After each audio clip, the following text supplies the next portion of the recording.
Ya, assalamualaikum warahmatullahi wabarakatuh. Waalaikumsalam warahmatullahi wabarakatuh. Pada pertemuan kali ini MSH Indonesia dalam program ngopi, ya ngobrol penuh inspirasi. Pada kesempatan kali ini nanti kita akan langsung ngobrol bareng sama Dr. Sri Untari. Beliau ini seorang pakar pendidikan karakter dari Universitas Negeri Malang. Beliau ini sudah melalang buana, malang melintang ini di dunia pendidikan karakter.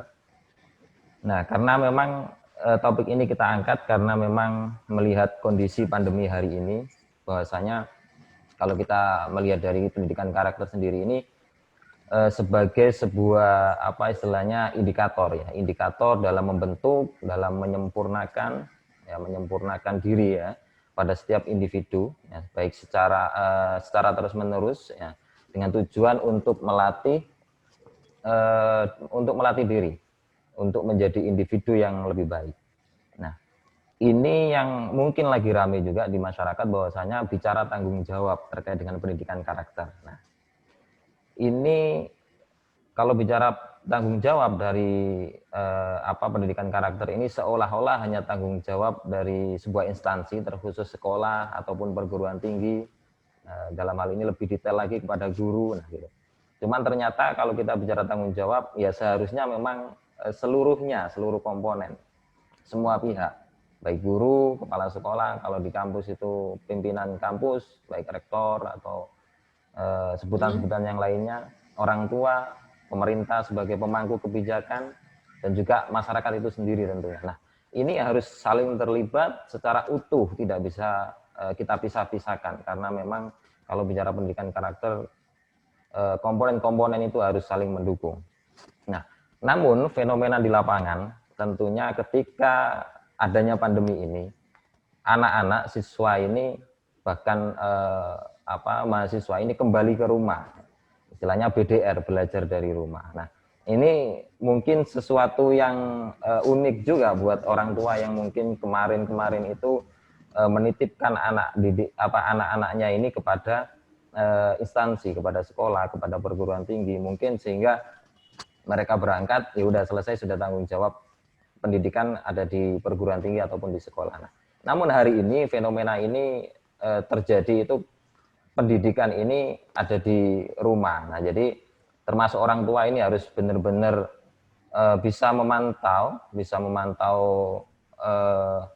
anaknya secara langsung sehingga bagaimana pendidikan itu bisa berjalan dengan baik. Nah, orang tua ini dari beberapa wawancara yang saya lakukan, bahwasanya orang tua ini ternyata merasa keberatan juga ketika anaknya itu belajar dari rumah, karena memang satu mungkin pengawasan yang tidak bisa maksimal gitu kan, dan lain sebagainya tentunya. Terus ada lagi yang mungkin dari segi finansial ini tentunya lebih besar lagi, ya tidak hanya mengeluarkan biaya SPP saja, tapi biaya-biaya yang lainnya. Nah, ini tentunya menjadi fenomena tersendiri di era pandemi seperti ini. Nah, kira-kira ini nanti akan disampaikan oleh Dr. Sri Untari terkait dengan ini, bagaimana pendampingan, bagaimana pendidikan karakter yang seharusnya yang bisa dilakukan baik dari orang tua, dari sisi guru, instansi dan lain sebagainya. Nanti kira-kira seperti apa akan dipaparkan langsung oleh Bu Dr. Sri Untari. Monggo Bu Sri Untari. Baik, terima kasih. Assalamualaikum warahmatullahi wabarakatuh. Waalaikumsalam warahmatullahi wabarakatuh.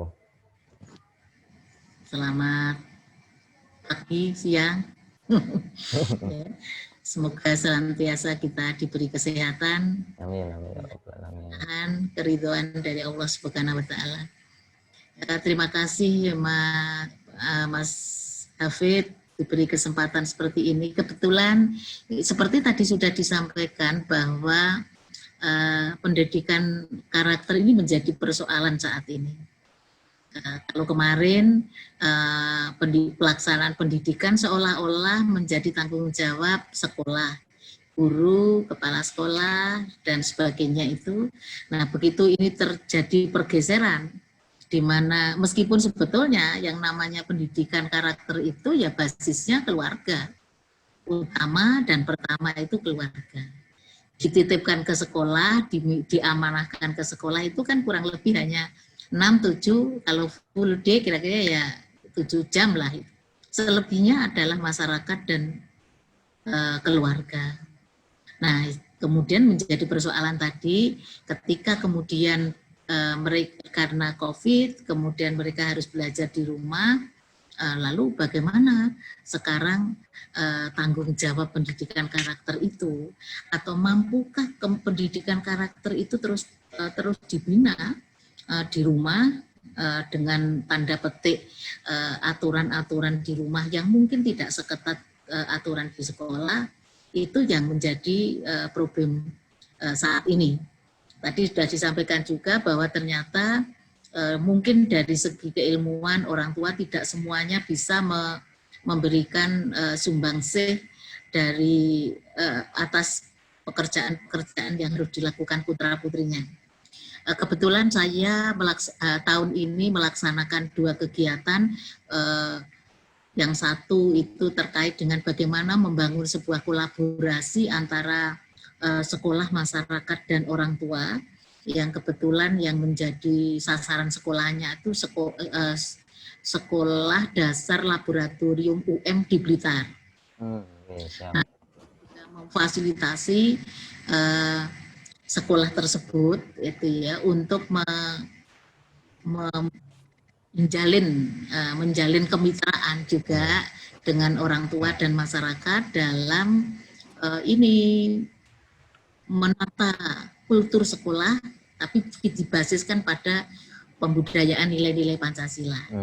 Nah, dari data awal itu menunjukkan bahwa yang disampaikan awal Mas Hafid tadi betul, bahwa ternyata ada banyak sekali kendala-kendala dalam pelaksanaan pendidikan daring ini, mulai dari kesiapan orang tua untuk menjadi sumber pengetahuan putra-putrinya. Kemudian kalau ini dikaitkan dengan pendidikan karakter, kemudian ini membangun 5 nilai karakter utama itu yang religius, kemudian nasionalis, gotong royong, mandiri, dan integritas, itu juga persoalan-persoalan yang relatif agak rumit juga gitu ya.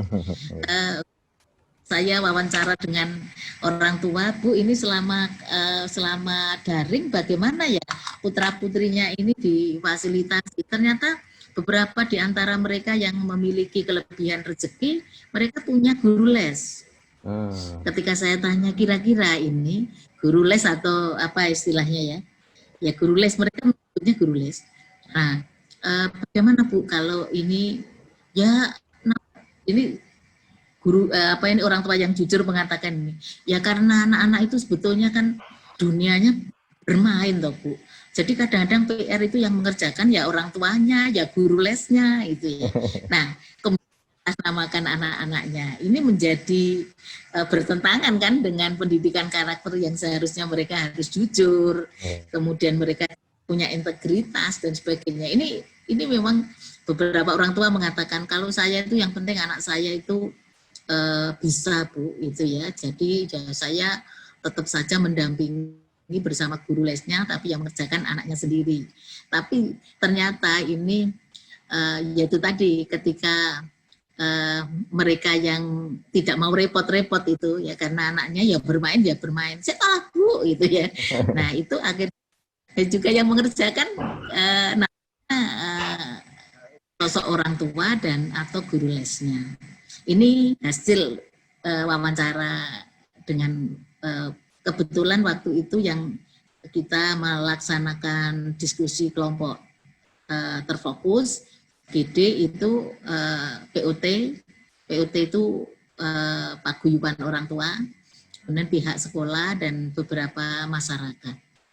Nah, jadi sebetulnya ketika ini menjadi persoalan bersama, oleh sebab itu saya mengatakan ini harus ada gerakan. Jadi gerakannya ini, yang namanya gerakan itu seperti gerak jalan itu harus seiring sejalan. Jadi apa yang divisikan oleh guru, ditangkap oleh orang tua, didukung oleh masyarakat. Ini yang Mas Hafid belum dibangun di masyarakat kita. Jadi orang tua dengan guru relasinya ya relasi kultural, tradisional. Pokoknya sekarang daring, ada tugas ya ibu yang, karena di rumah ya ibu yang mendampingi mereka. Tagihan-tagihannya sekian banyak, monggo nanti jam sekian. Bahkan kadang-kadang sampai malam dan sebagainya ini.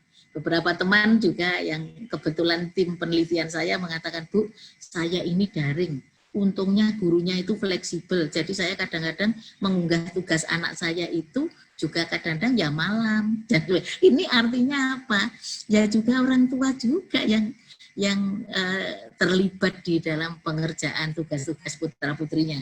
Saya paham bahwa itu menjadi tugas tanggung jawab orang tua, tetapi mengapa tidak kita bangun sebuah kolaborasi ya tanda petik formal, ya. Jadi tanda petik formal itu meskipun ini bukan ada untung ruginya, tapi ini investasi memang Mas, investasi ke depan. Ya, investasi tidak finansial saja, ini sosial ya. Jadi ketika, makanya di sekolah itu cobalah visi dari, jadi memang ini kita harus coba ini gerakan ini. Tidak bisa sendiri-sendiri, nanti sekolah akan menjadi tumpuan kesalahan. Kalau lah ini putra-putri saya jadi tidak bagus karena ya memang gimana, bayar terus tapi belajarnya melalui HP. Ya, itu ya, jadi ini persoalan. Lalu masyarakat bagaimana? Masyarakat belum terlibat selama ini.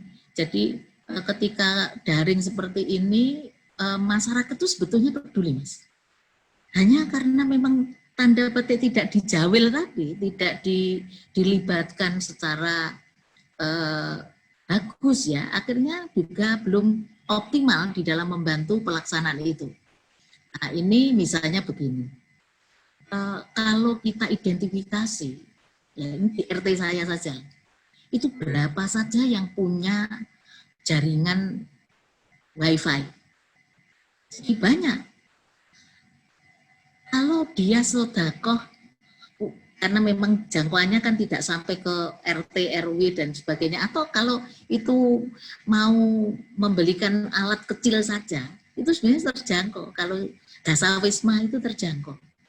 Dan saya kira kalau masyarakat itu terlibat, pemanfaatan ini, yang tadi persoalan misalnya finansial, ya, kalau mendengar cerita anak harus bekerja ketika tidak ada pelajaran menjadi buruh hanya pengen menjadi HP, itu kita memang betul-betul sebetulnya ngeri juga itu, nelongso juga ikut nelongso.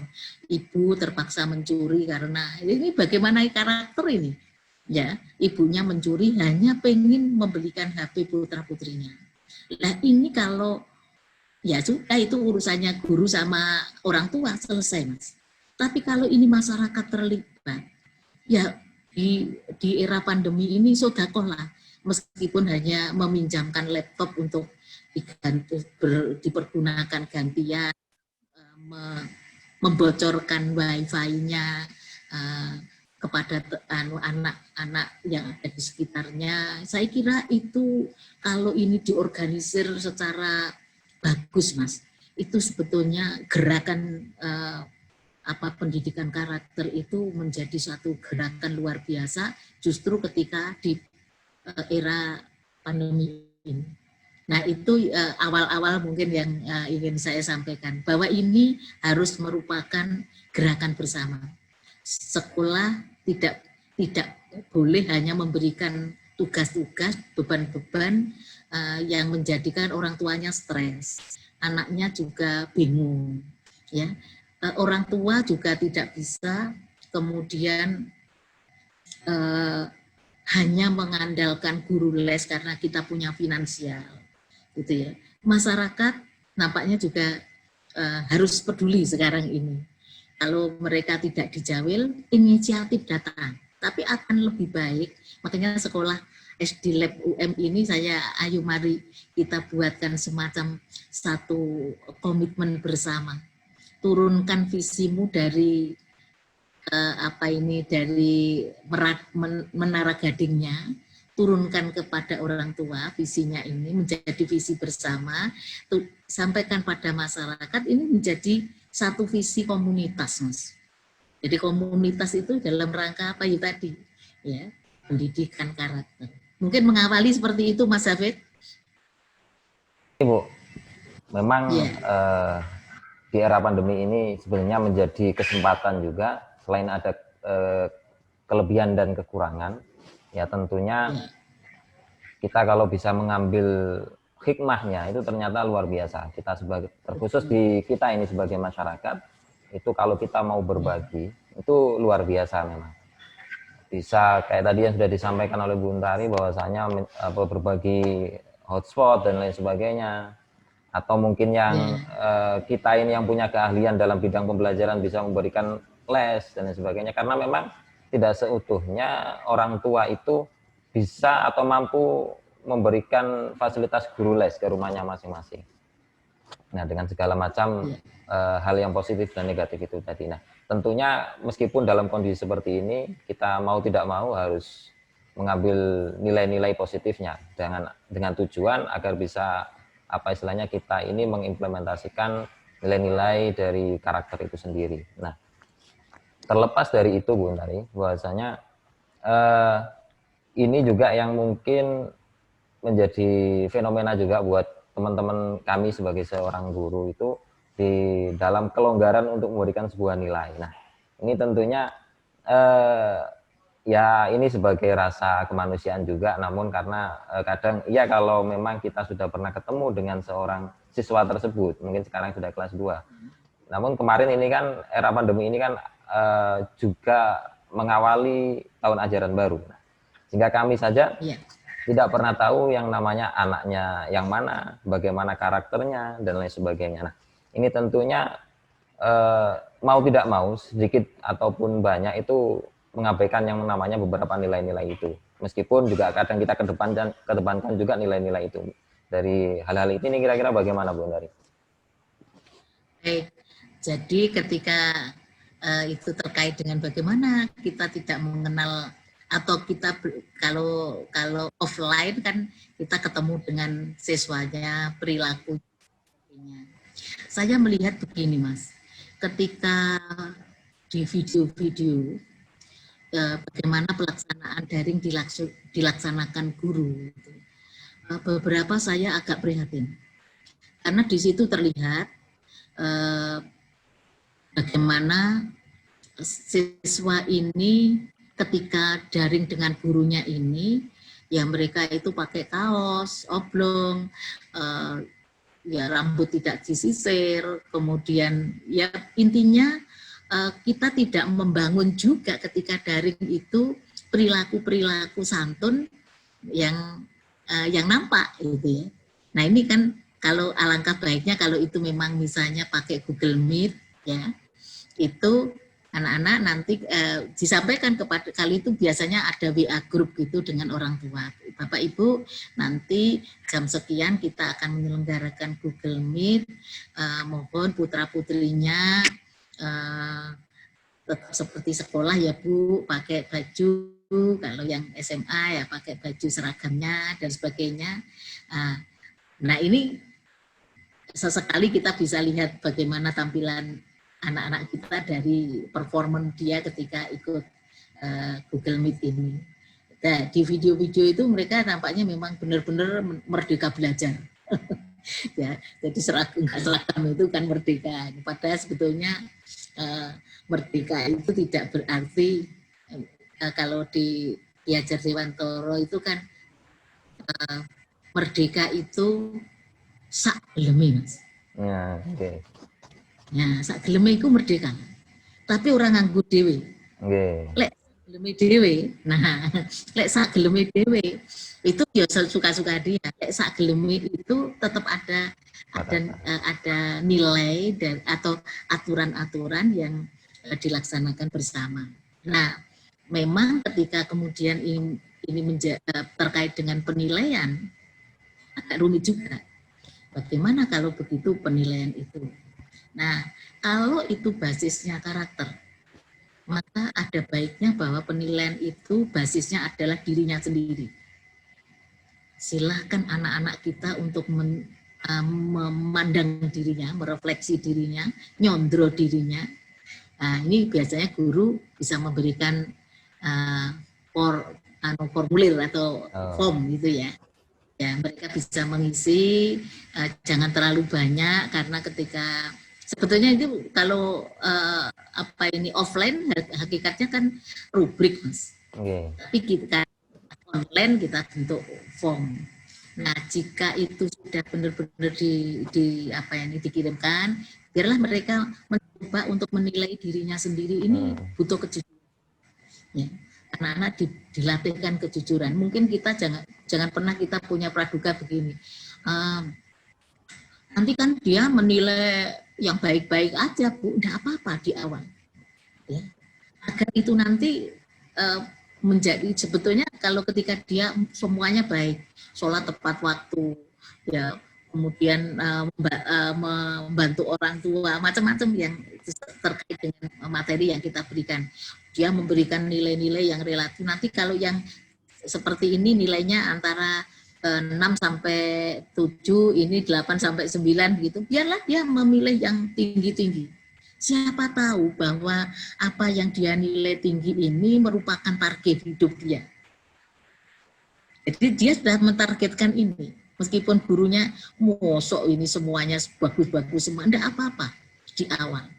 Nanti ke depan ketika memang dalam pendidikan karakter itu hakikatnya kan lebih baik kita memberikan reward daripada punishment. Ya. Jadi berikan pujian gitu ya, bagus sekali hari ini dia mengumpulkan tugas terlambat 10 menit ya, berikan pujian juga ini, wah ya selamat ya tapi kamu terlambat 10 menit, besok dikurangi ya, besoknya lagi masih terlambat lagi tapi sudah lumayan 9 menit, kita berikan juga lumayan ini, kamu sudah bagus, ada kemajuan ini, terlambatmu hanya tinggal 9 menit.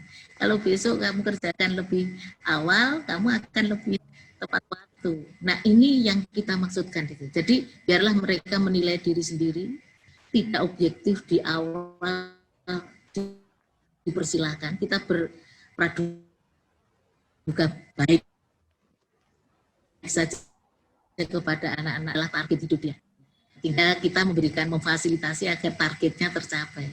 Kalau berikutnya dia akhirnya berjujur kepada dirinya, ini juga sudah keberhasilan dalam pendidikan karakter. Dengan demikian, siswa itu sudah mulai dia akan objektif menilai dirinya. Demikian juga penilaian dari orang tua. Penilaian dari orang tua, kalau dulu penilaian sejawat bisa, Mas. Tapi kalau sekarang berjauhan kan tidak mungkin, orang tua. Orang tua juga begitu. Waduh, siapa orang tua yang mau menilai anaknya jelek? Wong itu dia tahu bahwa itu akan menjadi prestasi dan prestise anak-anaknya di sekolah. Gitu. Enggak apa-apa juga. Ya, berikan kesempatan orang tua mentarget dirinya. Ya. Dengan harapan bahwa itu tadi penilaian yang lama-lama memang akan menuju ke sana, apa yang dilakukan oleh orang tua itu. Nah, akan lebih baik kalau kemudian masyarakat itu terlibat, ini yang agak sulit, Mas. Padahal sebetulnya bisa melalui orang tua. Bapak, Ibu, coba kira-kira tetangga Bapak, Ibu, kiri kanan yang mungkin bisa membantu putra-putri Bapak Ibu, kira-kira siapa ya? Biarlah mereka mempetakan. Jadi misalnya ini nanti jadi yang begitu mereka itu sudah dipetakan, ini di situ ada mahasiswa yang kos, di situ ada guru, di situ ada polisi, Bu. Nah, kira-kira yang punya tadi, mau yang berbagi spot tadi, kira-kira siapa saja. Nah, kalau itu kemudian dapat diidentifikasi, kemudian kita berikanlah, ya sesekali mungkin kita bisa home visit gitu, kalau tidak terlalu jauh dari lingkungan kita. Kalau tidak, ya kita bisakah kita bisa mendapatkan kontaknya, Bu. Nah, kita sampaikan di situ, Bu, ini saya kira kalau masyarakat itu diminta Ibu, apakah kira-kira Ibu kami ini dari sekolahnya si A, kira-kira Ibu berkeberatankah kalau ikut memberikan penilaian atas mungkin keseharian anak yang ada di Ibu, sekitar Ibu dan sebagainya. Nah, ini saya kira menjadi komplit Mas penilaian kita itu. Meskipun gurunya tidak berhubungan langsung dengan siswa-siswanya. Karena ya itu tadi, ya untuk saat ini kok nilainya bagus sekali ya, kok kayak enggak objektif ya. Untuk saat ini kita mencoba untuk berpikir positif terhadap siapapun. Gitu ya. Siapapun termasuk orang tua, biarlah kalau mereka memberikan nilai yang baik-baik, kalau ditanyakan bagaimana cara belajar, sergap sekali dan sebagainya, meskipun faktanya ternyata yang mengerjakan ibunya, sementara tidak kita abaikan lah itu, nanti sambil jalan gitu. Semoga Oke. itu jadi doa itu Bu ya. Iya, jadi ya, pokoknya kalau kita positif thinking, insya Allah itu kejadian. Iya, amin. Itu terkait dengan menilai penilaian dalam ini penilaian anak ya, anak didik kita. Begitu saya kira sementara Mas Safir. Oke, kemudian itu Bu, terkait dengan adanya daring ini, apa istilahnya pendidik ya, terkhususnya para pendidik ini, realitanya itu beberapa nggak semuanya cuman ya, nggak semuanya, namun ada juga ya bahwasanya seorang pendidik ini hanya memberikan sebuah tugas. Nah ini kan ramai juga ini Bu, berikan tugas dan tugas. Nah ini kayaknya perlu kita apa istilahnya perlu kita kaji juga, bahwasanya mungkin kalau kita melihat tidak semua guru juga itu mampu menghadapi era pandemi ini secara mengikuti apa istilahnya cepatnya arus digitalisasi ini, karena mau tidak mau kita ini yang muda yang sudah mau pensiun itu juga dipaksa, betul memang dipaksa akan kemajuan teknologi ini, mau tidak mau harus mengikuti. Nah sehingga kadang kalau guru yang tidak siap, pendidik yang tidak siap, maka yang terjadi hanya memberikan tugas dan memberikan tugas. Itu kalau sudah kalau dikoreksi alhamdulillah. Ada yang hanya sekedar diabaikan. Nah, ini kira-kira pripun ini Bu? Ya, dari sisi guru gitu ya, apalagi kalau sudah ntar lagi ngitung amplop, kira-kira saya 6 amplop lagi kok, saya mau apa gitu ya. Dan lah kalau mau ya begini, ya iso aku yang ini gitu ya. Jadi ini kadang-kadang agak sulit yang demikian. Tapi ternyata Mas, ini pengalaman yang kemarin. Kemarin itu mahasiswa S2-nya HKN itu beberapa di antara mereka punya kemampuan ini TIK atau teknologi pembelajaran. Nah, mereka kemudian saya minta agar masuk ke jurusan, kemudian tolong ilmumu jangan kamu biarkan diam, coba buat kita fasilitasi, buat sebuah workshop yang ini awal-awal tidak percaya diri mahasiswa ini. Aduh Bu, kami ini jadi guru ya barusan, masa kami ini mau menjadi pelatih gitu ya. Ini bukan persoalan kamu punya pengalaman atau tidak. Kalau berada atau menghadapi masa offline bisa jadi kamu grogi. Tapi ketika ini kamu punya keterampilan kalau menghadapi 200 orang di aula begitu, kamu mungkin grogi, buun yang tatak, ya. Tapi kalau di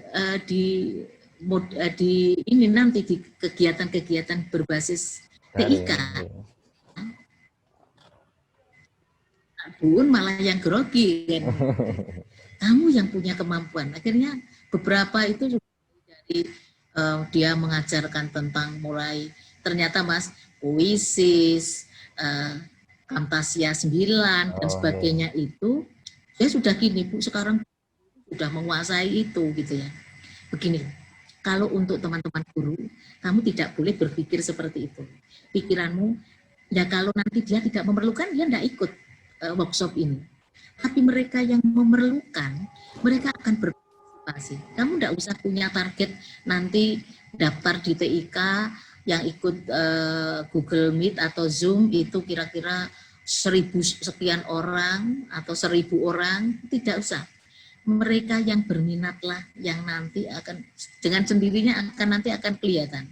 Kalau webinar gitu, waduh 600 gitu ya. Benar. Itu kan bisa keluar masuk gitu ya. Kalau workshop ini mereka harus bekerja karena harus ada outputnya. Nah ternyata Mas, saya pikir wah ini nanti di guru-guru muda, guru-guru yang ya seusia penjenengan gitu-gitu ya, muda-muda gitu. Ternyata memang dari Sabang sampai Merauke itu ada peserta awal ketika masih informasi kira-kira sampai lebih dari 400. Begitu masuk ke sesi workshop, kemudian disampaikan bahwa nanti Bapak Ibu akan kami ajarkan bagaimana membuat media ya dengan menggunakan platform ini, bagaimana Ibu menyuting, bagaimana mengedit video dan sebagainya. Rontok Pak. Gitu ya. Mundur itu ya. Nah, kemudian terkumpullah kira-kira 60 orang gitu ya, dari Sabang sampai Merauke. Ini adik-adik sudah gini Bu, ternyata berat ya Bu ya. Tinggal 60 orang, tidak apa-apa. Jangankan 60, 10 dampingono. Karena yang 10 ini nanti akan jadi inti. Nah, yang mendiseminasi ketampilan dia nanti dia kepada koleganya. 10 pun layanono, jangankan 60, saya bilang. Semangat, adik-adik itu akhirnya semangat. 60 itu kemudian ada di pendampingan Mas Hafid. Jadi memang seperti ini memang bagaimanapun yang ini harus peduli gitu. Mereka yang punya itu mau amal ilmiah lah itu.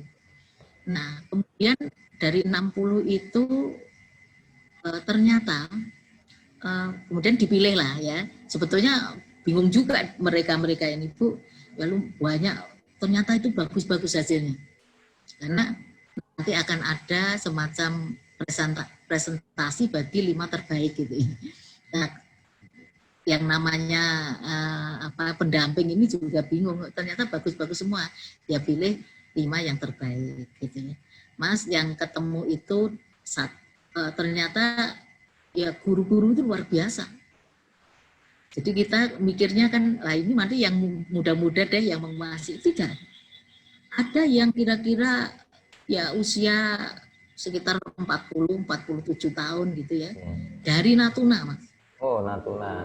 Jadi pulau yang terluar, termasuk 12 pulau terluar itu Natuna.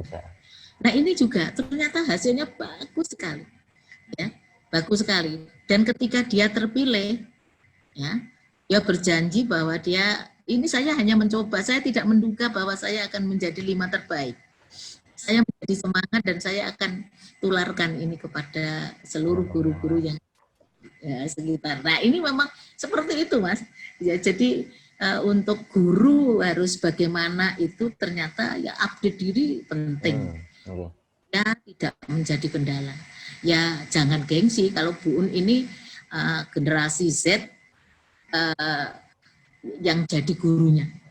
Ya, kita generasi L. Generasi lolo kalau sudah terkait TIK. Jadi ini kalau ungkapan Jawa kebo nyusugudel. Jadi kebonya yang akan minta asupan kepada anaknya gitu ya. Dan ya anaknya gudel itu anaknya kerbau.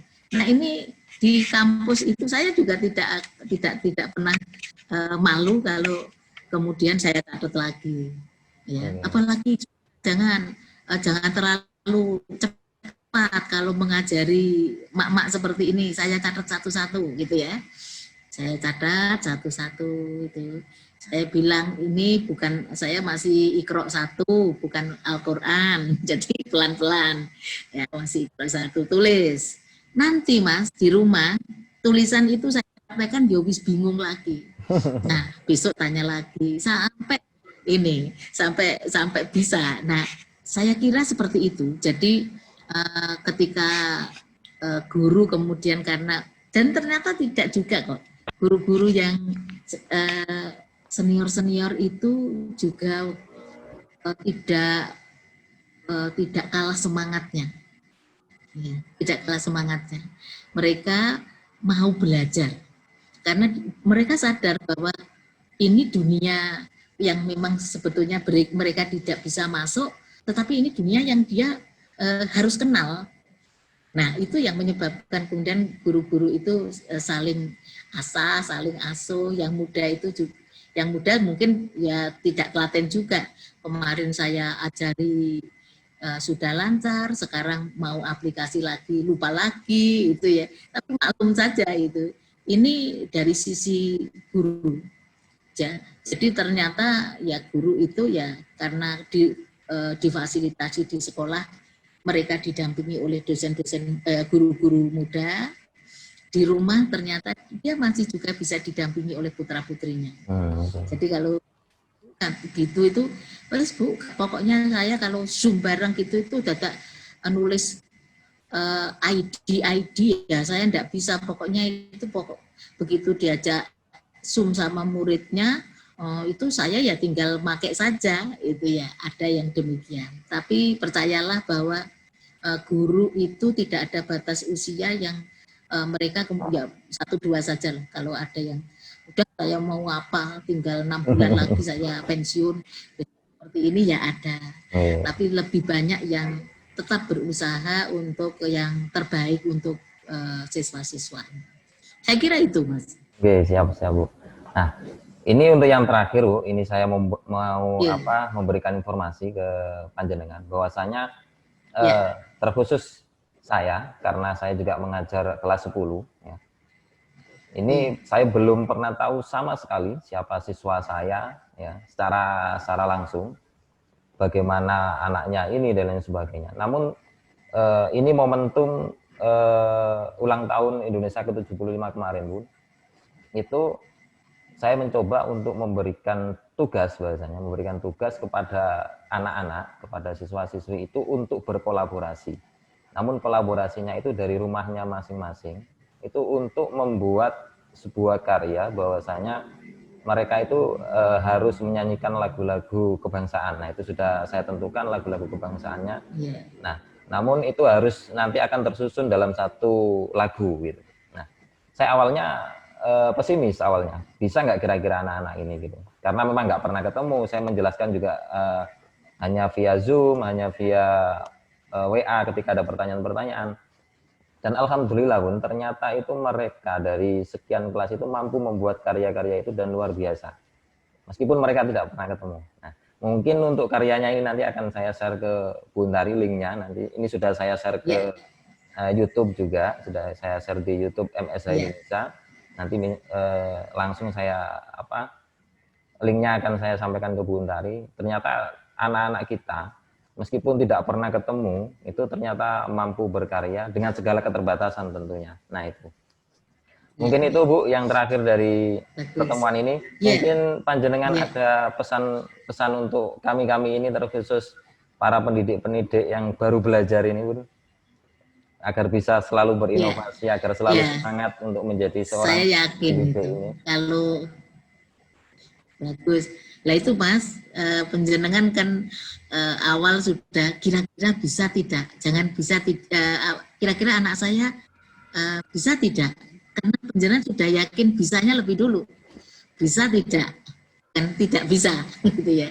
Maka sebetulnya pokoknya intinya dalam situasi apapun, pikiran-pikiran baik kita terhadap atau praduga baik kita terhadap anak-anak kita itu, yaitu tadi apa yang kita pikirkan, yang kita sampaikan hakikatnya doa. Anak-anak kita itu sebetulnya adalah generasi cerdas. Mereka akan mencari ya, searching di mana-mana itu ya. Ya, tapi ini mungkin salah satu tadi lagu ya. Saya kebetulan juga memberikan tugas-tugas seperti itu tuh dia boleh memilih yel-yel, lagu, puisi, pantun. Ya, kalau mereka bisa membuat yang bahasa Jawa mocopatan, boleh itu karena ada beberapa di antara mereka yang ternyata sejak menyukai seni budaya lokalnya itu. Nah, jadi ternyata juga kita juga terkejut juga, ternyata bisa juga mereka ya. Nah, yang tadi Mas, yang penjangan kumpulkan itu adalah selain itu menjadi portofolio bagi anak-anak didik kita, itu sekaligus sebagai kumpulan produk dari kreativitas dan inovasi gurunya. Oh, ya, jadi kalau selama ini kan tugas. Nah, tugasnya itu tugas seperti apa? Tugasnya hanya menjawab pertanyaan yang di buku sudah ada. Wah, mereka tidak tertantang. Ya, jadi memanfaatkan IT di era pandemi agar mereka juga tidak mengakses hal-hal yang tidak patut bagi mereka itu, maka tantangan kita kan tidak pernah berpikir bahwa ya masa yang satu Banyuwangi itu ya kalau mahasiswa, satu Banyuwangi, satu Jakarta bisa berkolaborasi. Loh ini kan ya kalau offline itu ya, offline data ke Malang itu, begitu online itu bukan lagi menjadi batas, jarak waktu sudah demikian rupa, sudah blawur sudah. Nah, saya generasi seperti penjenengan itu pasti sangat kreatif dan inovatif, tertantang oleh kondisi COVID ini. Ya, saya yakin seperti itu karena selain penguasaan IT-nya bagus, kemudian siswanya juga generasi Z. Jadi Z dengan Z itu ya. Jadi itu akan menghasilkan satu karya yang luar biasa.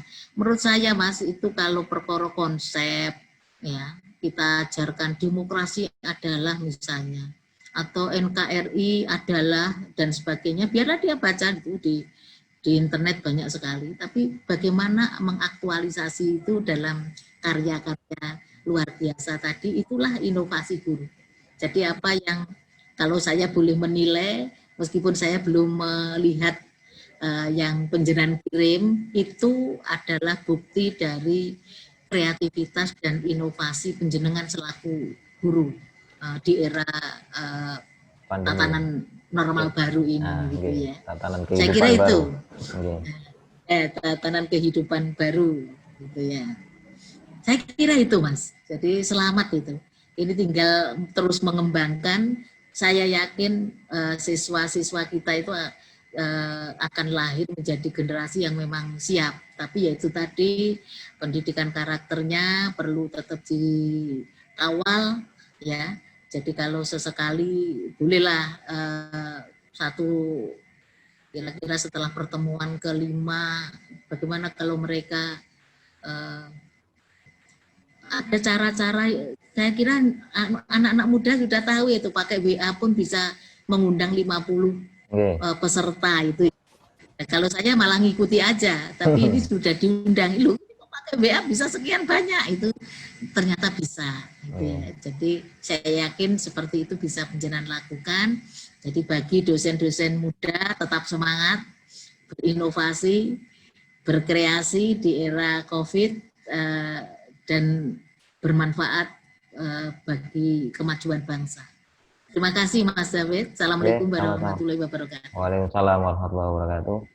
Oke, cukup sekian ngobrol kita pada kali ini. Semoga nanti kita bisa nyambung lagi silaturahim dengan beliau, Dr. Sri Untari. Nah, insya Allah nanti di topik-topik yang lain. Oke, semoga pertemuan kita pada kesempatan kali ini bisa memberikan kemanfaatan untuk diri kita dan orang-orang di sekeliling kita. Kita terus mengawal bangsa ini dengan ideologi Pancasila yang hari ini sedang selalu digejolakkan memang. Jadi yang mengawal siapa lagi kalau bukan kita-kita ini, Mari kita kawal dengan sebaik mungkin sehingga kita bisa benar-benar nanti bisa menikmati yang namanya sebagai generasi emas pada era tahun 2045 dan tahun-tahun berikutnya.